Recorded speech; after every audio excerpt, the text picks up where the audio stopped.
Ladies and gentlemen, the year was 1775, and the American colonies stood on the edge of revolution. Tensions with the British had reached a breaking point, as unfair laws and taxes had ignited a fierce spirit of resistance. The British government, seeing the colonies as rebellious subjects, decided to strike before resistance could grow stronger. Orders were given to seize colonial weapons stored in Concord and to suppress the leaders of the growing revolutionary movement. But the colonists were prepared. News of the British movement spread quickly through the countryside. Riders galloped through the night, alerting the militias that the redcoats were coming. When the British troops reached Lexington on the morning of April 19th, they found a small but determined group of colonial militiamen waiting for them. Though heavily outnumbered, these brave men stood their ground. A single shot rang out. No one knows who fired first, but that shot would change history. The battle had begun. The British forces pushed on to Concord, confident in their superior strength. But they underestimated the determination of the colonists. At the North Bridge, the militia stood firm, engaging the British in a fierce fight that would force them into a retreat. As they marched back to Boston, the British found themselves under constant attack from all sides.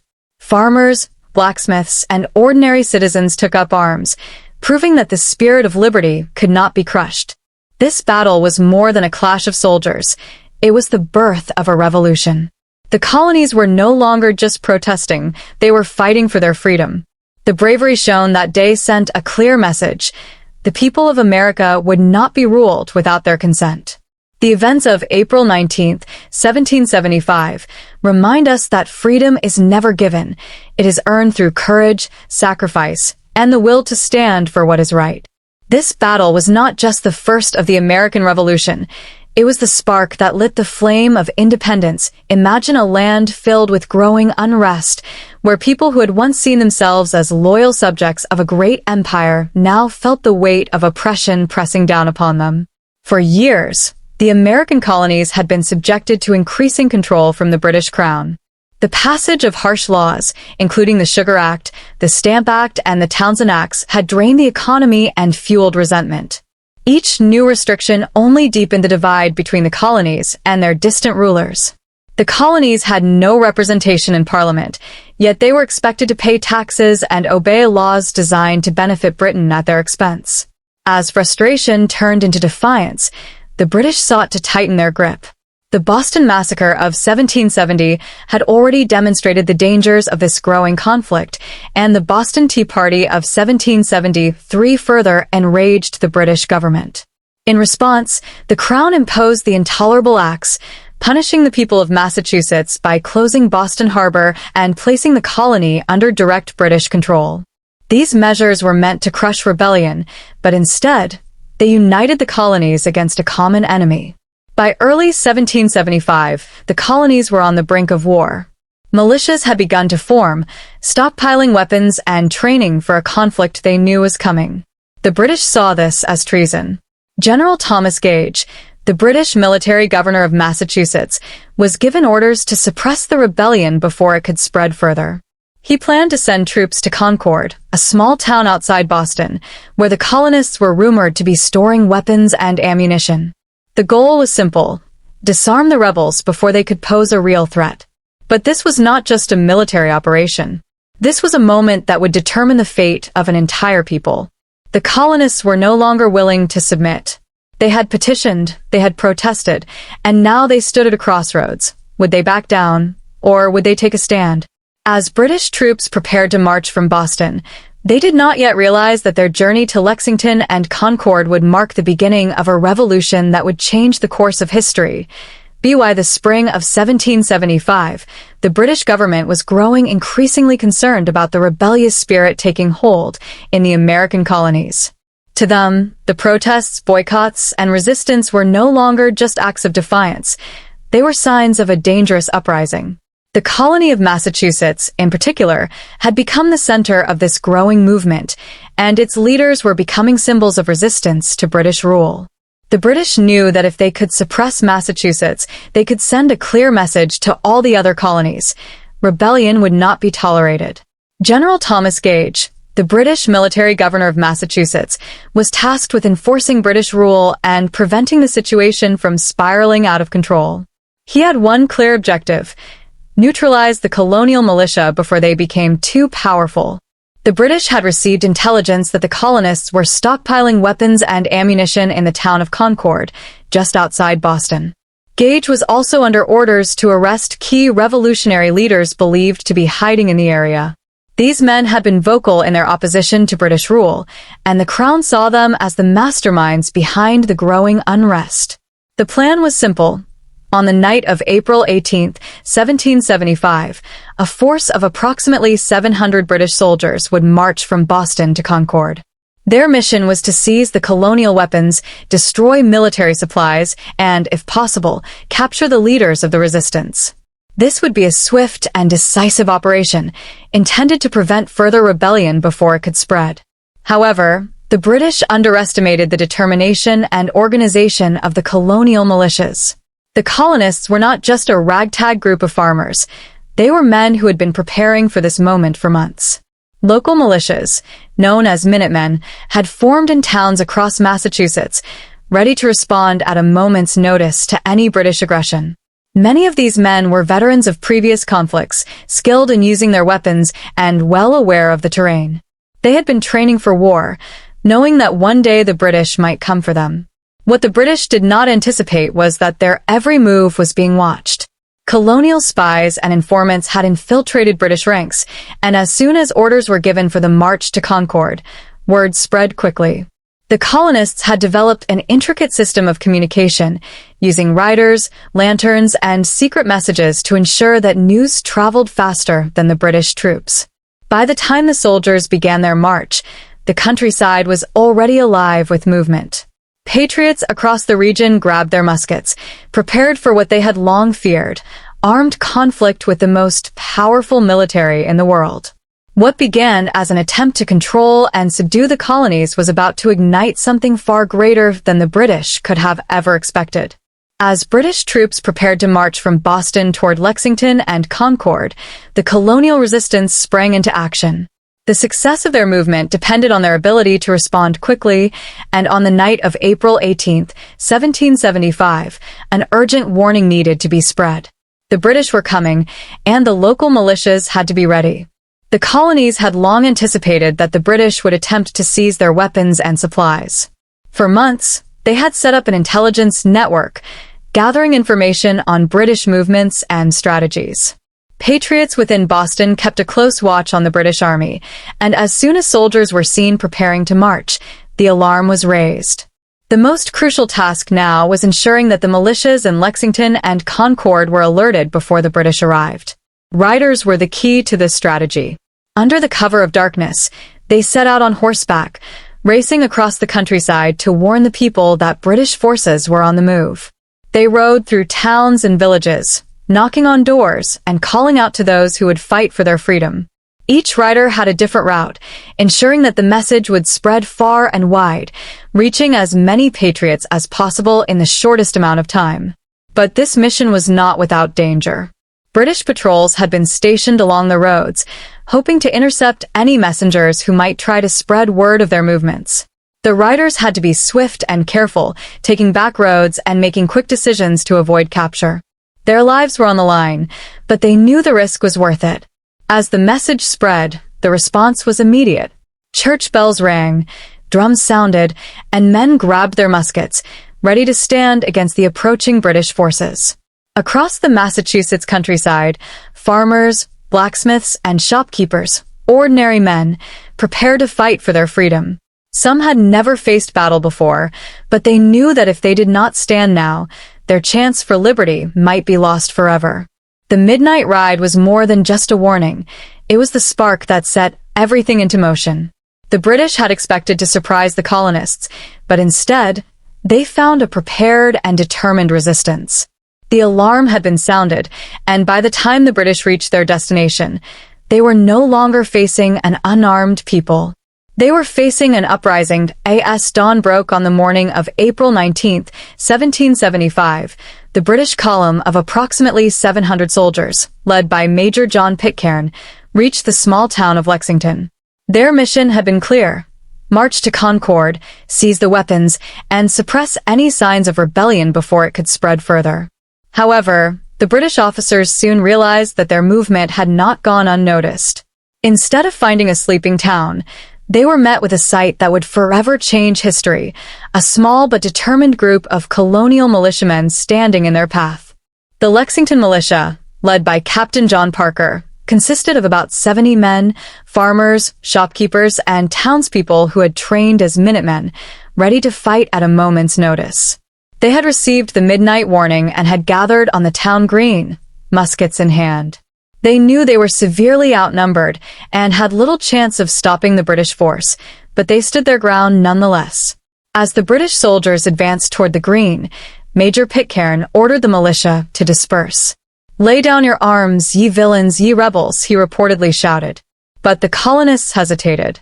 Some began to step back, realizing that a direct fight here would be suicide, while others held firm, unwilling to retreat. The air was thick with tension. Then suddenly a shot rang out. No one knew exactly who fired first. Some accounts suggest it came from the colonial side, while others claim it may have been a nervous British soldier. Some even speculate that it could have been an accidental misfire. Regardless of its source, that single shot would become one of the most famous moments in history, later immortalized by Ralph Waldo Emerson as "the shot heard round the world." The British soldiers, startled and on edge, immediately opened fire. Smoke filled the air as musket balls tore through the morning mist. The Minutemen, caught in the chaos, fired back sporadically but were quickly overwhelmed. Within minutes, the gunfire ceased. 8 colonists lay dead, and several more were wounded. The British suffered only a minor wound or two, but the true cost of the encounter would not be counted in numbers. It would be counted in consequences. Though the battle at Lexington lasted only a few moments, its significance was profound. For the first time, blood had been spilled between the colonies and the British Army. What had once been a movement of resistance and protest had now transformed into open conflict. The war for independence had begun, and there was no turning back. With the Lexington militia scattered, the British regrouped and continued their march toward Concord, believing that their mission would proceed without further trouble. They had no idea that their real battle was yet to come. The battle at Concord. After the brief but bloody encounter at Lexington, the British forces, led by Lieutenant Colonel Francis Smith, continued their march toward Concord. Their mission remained unchanged: seize and destroy the military supplies stored by the colonial militia. Confident after their swift victory at Lexington, the British troops believed they would face little resistance ahead. However, they had severely underestimated the resolve of the colonial fighters. By the time the British arrived in Concord around 8 a.m., the town had already been alerted. The local militia had been gathering throughout the night, and their numbers were steadily growing. Unlike the small force in Lexington, the militia in Concord was better prepared, knowing that they would be fighting not just for their town, but for the future of the colonies. The British troops entered Concord unchallenged at first. They immediately began searching for the hidden supplies, breaking into homes, barns, and warehouses. Though they managed to destroy a few barrels of gunpowder and disable several cannons, they found far less than expected. The colonial militias had already moved most of their stockpiles to safer locations. While the British continued their search, the colonial forces grew stronger.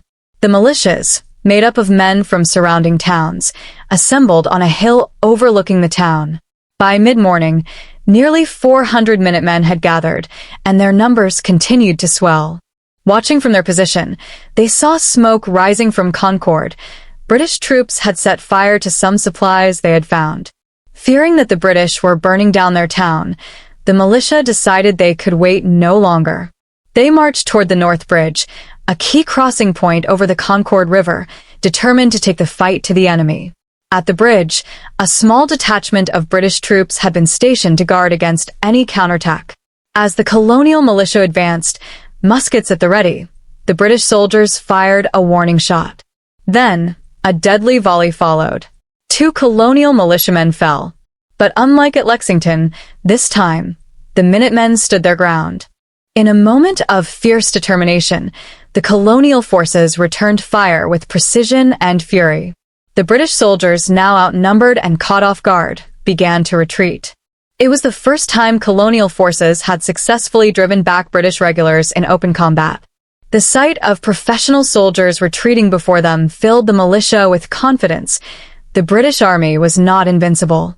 As the British regrouped and began their withdrawal from Concord, they had yet to realize that their troubles were far from over. The long road back to Boston would be far more dangerous than their morning march had been.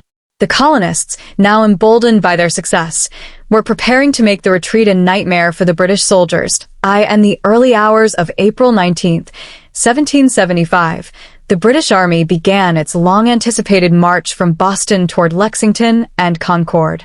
The mission was clear: to confiscate and destroy the weapons and supplies that the colonial militias had gathered in defiance of British authority. For the British commanders, this was expected to be a relatively simple task, one that would serve as a strong message to the colonies that rebellion would not be tolerated.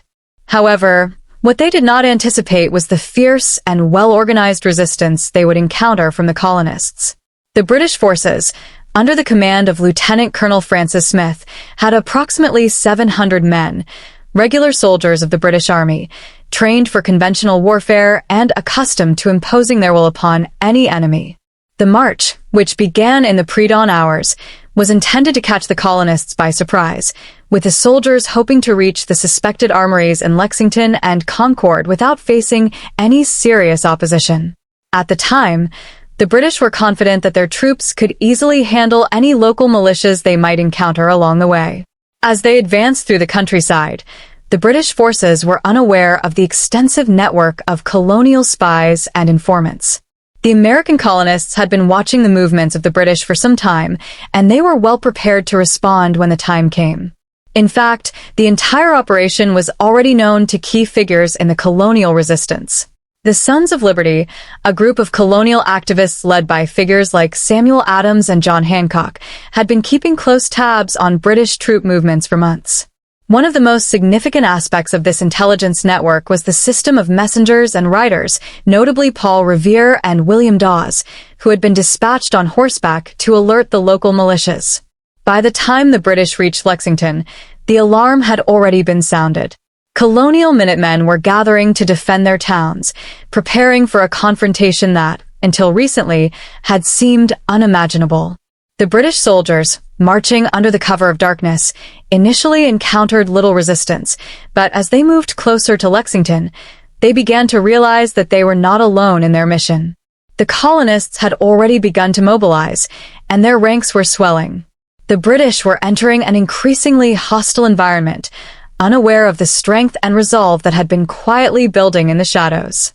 Upon reaching the outskirts of Lexington, the British forces encountered an organized militia of around 70 men who were waiting at the town green.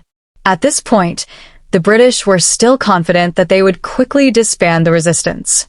However, they were met with the unexpected, a challenge that would soon become far more serious than they anticipated.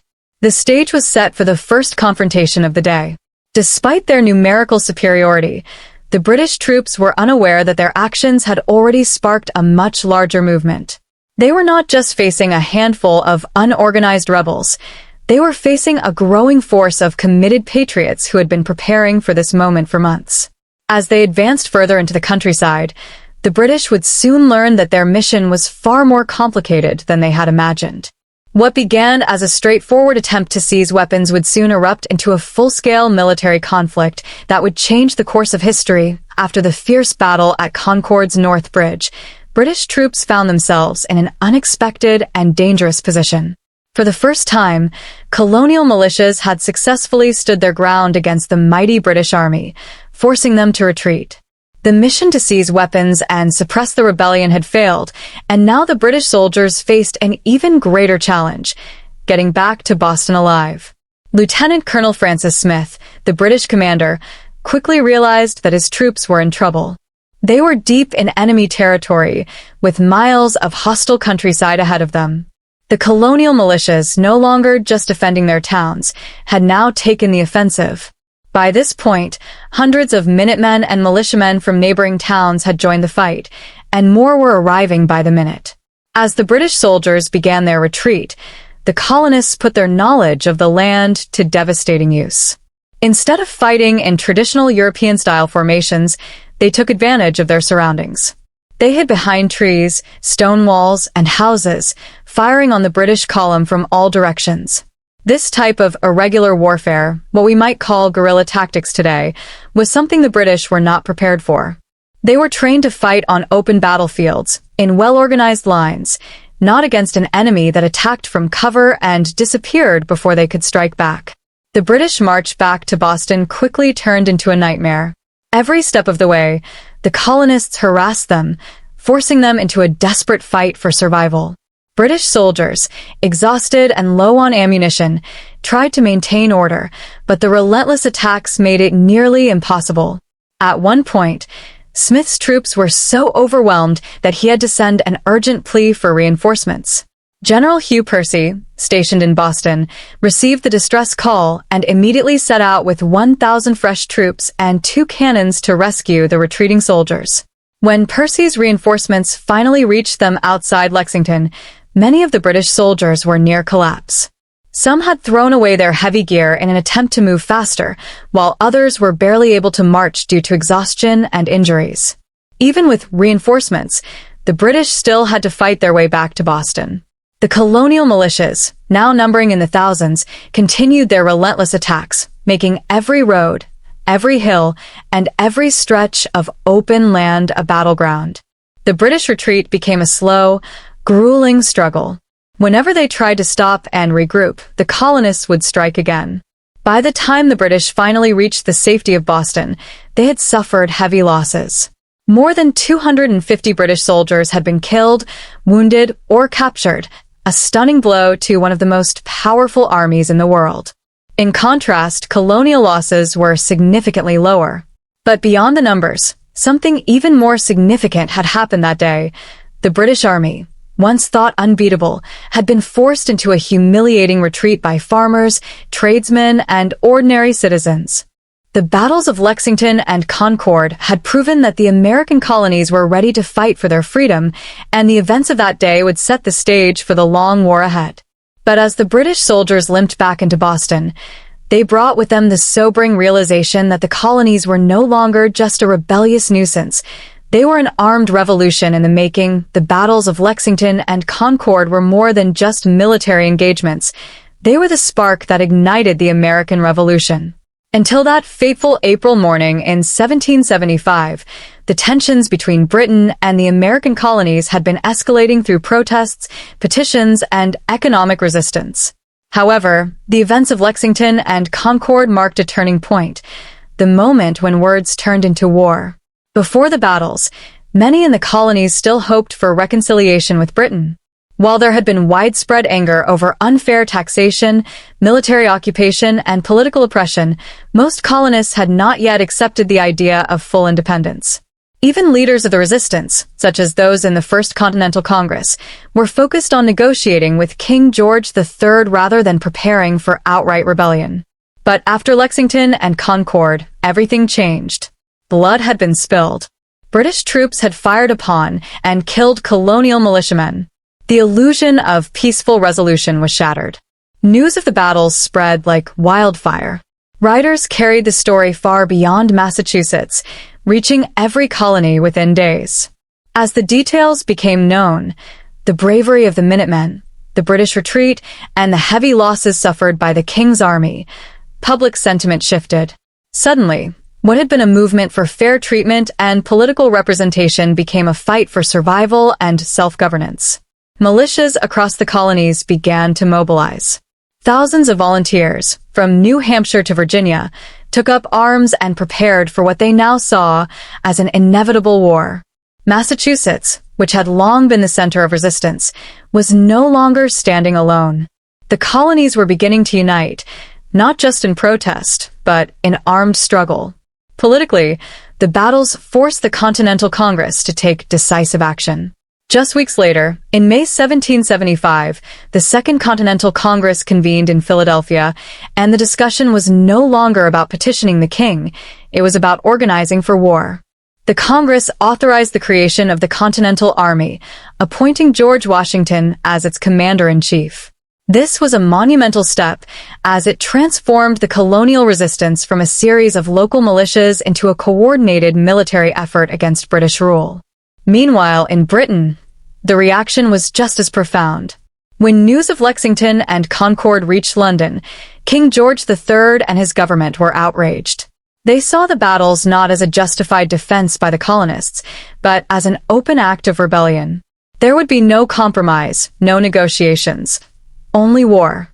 The British Parliament quickly moved to reinforce their military presence in America, sending thousands of additional troops across the Atlantic. For the colonists, the battles of April 19, 1775, became a symbol of resistance and courage. They proved that ordinary men, farmers, blacksmiths, and shopkeepers could stand up to the most powerful military force in the world. They proved that liberty was worth fighting for. The road ahead would be long and filled with hardship. The colonies had declared themselves willing to fight, but they had not yet declared independence. That moment was still more than a year away. But after Lexington and Concord, there was no turning back. The war for freedom had begun, and the destiny of a new nation was taking shape. The battles of Lexington and Concord did more than just mark the beginning of armed conflict between Britain and its American colonies. They became a symbol of resistance, a rallying cry for all those who believed in the cause of liberty. These battles were proof that the American people were willing to fight for their rights, no matter the cost, and they transformed the struggle for independence from a political dispute into a full-scale revolution. For the colonists, the events of April 19, 1775, were not just another clash with British authorities. They were an affirmation of their growing belief that they were no longer subjects of a distant king, but rather a people capable of governing themselves. The stories of ordinary farmers standing up to trained British soldiers inspired thousands to take up arms.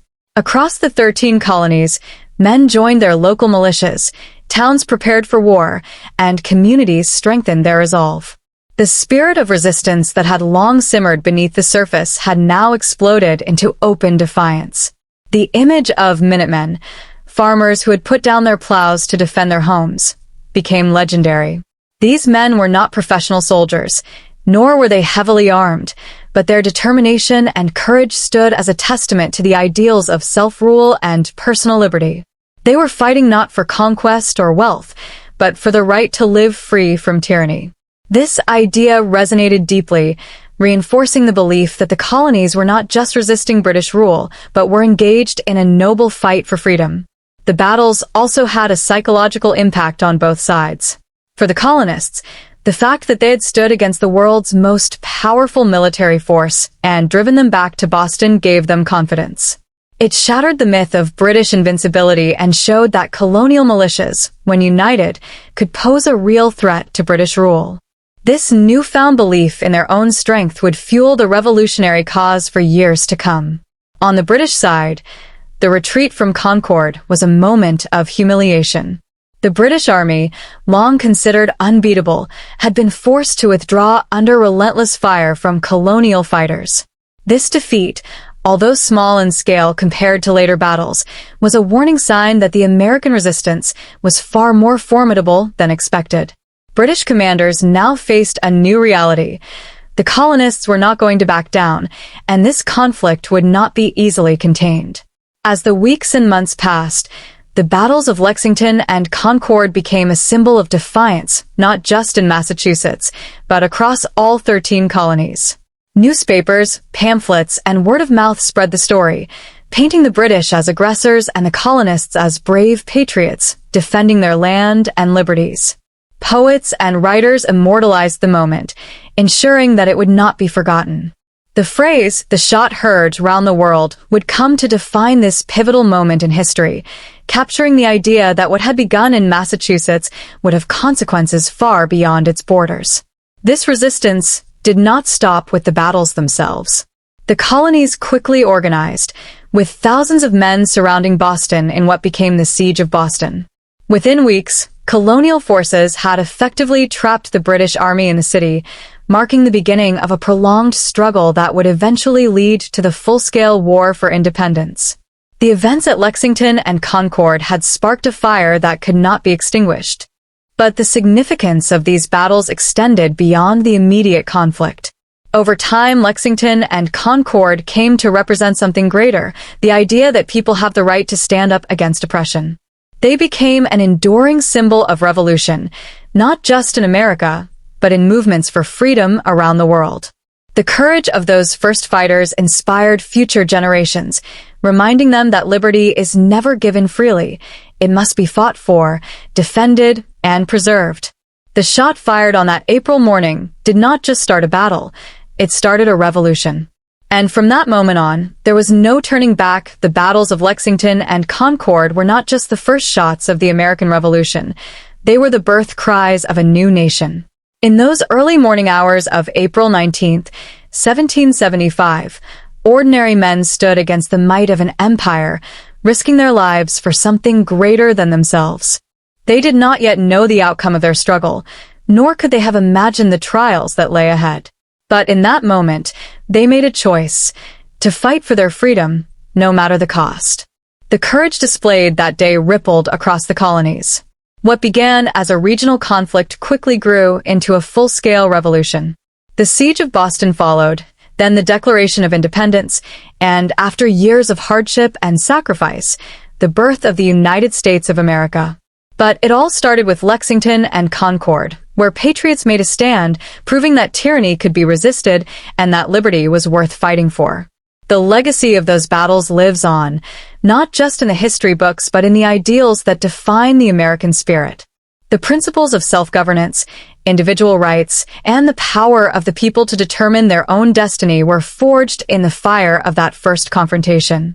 Each generation that has come since has drawn inspiration from that moment, understanding that freedom is never given. It must be earned, defended, and upheld. And so, the shot heard round the world continues to echo.